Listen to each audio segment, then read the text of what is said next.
Hey mfowethu. Baba.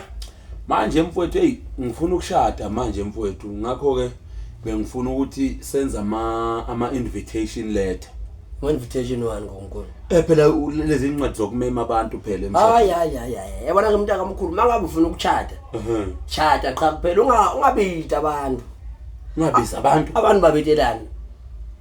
Babitelana abantu emshadweni. Angithi phela umshado kufanele kube nabantu. Mkhulu yabona ingxaki yabona ke mawubita abantu. Kahle nami ushuthi nami uthwa uyasifaka emtshatweni wakho kanti ngoku masesingenelela udabe ngathi thina sithatha indaba tomtshata wakho kanti uwosibita hayi emtshatweni wakho kanjani mfowethu kahle ngeke kaloku umkhulu uthi wasibita emtshatweni wakho niphinde nithi kiss the bride nenqabulane sikhona kanti futhi anifuni sigele inzabateni sinitshela ukuthi lona simbolile menobani pha ngaphela nisifakile kule nzabateni yasuqinisile hey mana uqinisile mfowethu abantu abafuneka emshadweni hayi kufuneka kube yimndeni yodwa phela ungafaka abantu sobabita emshadweni ngoba uma senihlukana kade nishada nami yazi ngeke ngiyivume lento ukuthi nangibiza nathi niyashada mase nihlukana nisasibiza yebo ngoku lonto leyo mfethu ukuthi njani ngeke kaloku phela mase nihlukana sibiteni ukhumbula ukuthi manihluka ngabe nasibita emtshatweni wenu nihlukane sibuze futhi nasekuthiwa kune divorce nesibhobhisa ubuxoki nakhona mhlawumbe uqinisile mhlawumbe sithi sengihlala eCape Town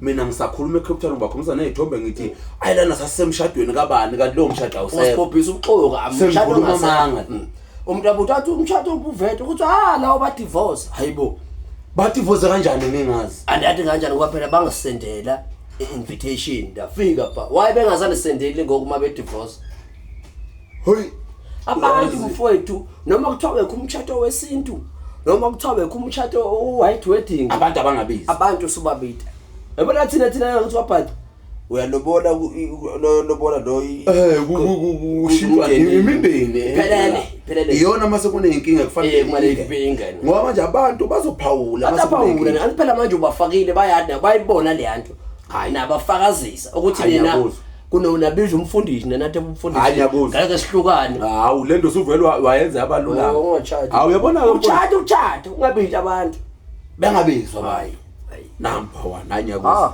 dabo ungaphela bathi odla inyama enkomo yakho la yomtshato bagqike futhi hey wena bakhe ngathi lo mtshato wabo kanti wakho bangabe sebeyokhuluma bekhuluma indaba ababidi